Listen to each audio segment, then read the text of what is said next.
সমাবেশের এই প্রোগ্রামে প্রথমে বলতে চাই, এই স্টেজ যদি আজকে মনের এবং মুখের কথায় প্রকৃত ঐক্য এবং সংহতি আমরা জানাতে পারি, তাহলে আওয়ামী লীগ যেভাবে পালাতে বাধ্য হয়েছে, 14 দলের সাথে তাদের দোসররাও পালাতে বাধ্য হবে।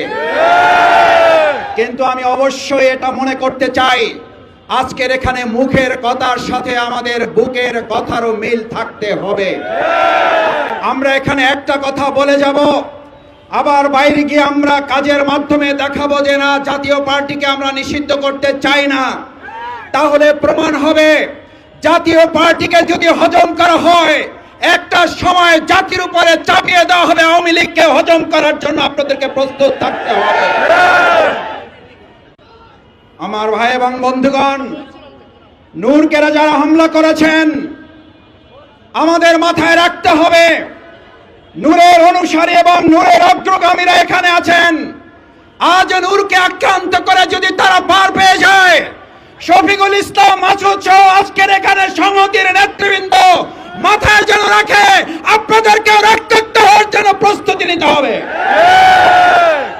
আমি অবাক হই, খুব বিস্মিত হই, প্রকাশ্য দিবালোকে মিডিয়ার সামনে পিটিএ টার্গেট করে একজন গুরুত্বপূর্ণ জাতীয় নেতাকে আহত করা হলো।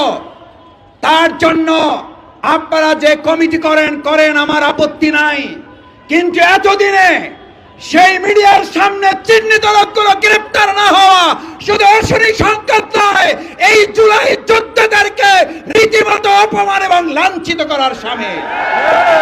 আপনারা নূরকে আঘাত করেন নাই, আপনারা আবু সাঈদ মুক্তার পরিবারকে আঘাত করেছেন, আপনারা জুলাইয়ের চেতনাকে আঘাত করেছেন।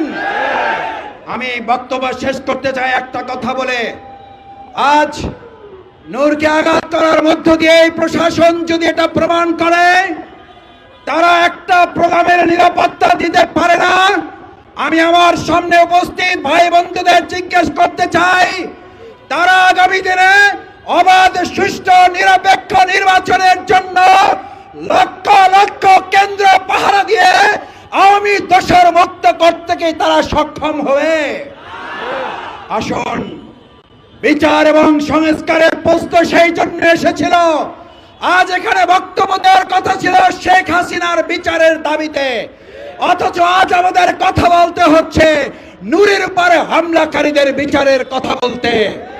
আমাদেরকে আস্তে আস্তে সহনশীল করে ফেলা হচ্ছে। আসুন, সহনশীলতার মাত্রা বাড়লে নির্মম নির্যাতনের মাত্রা বাড়বে। প্রতিরোধ করার জন্য সবাইকে ঐক্যবদ্ধ থাকতে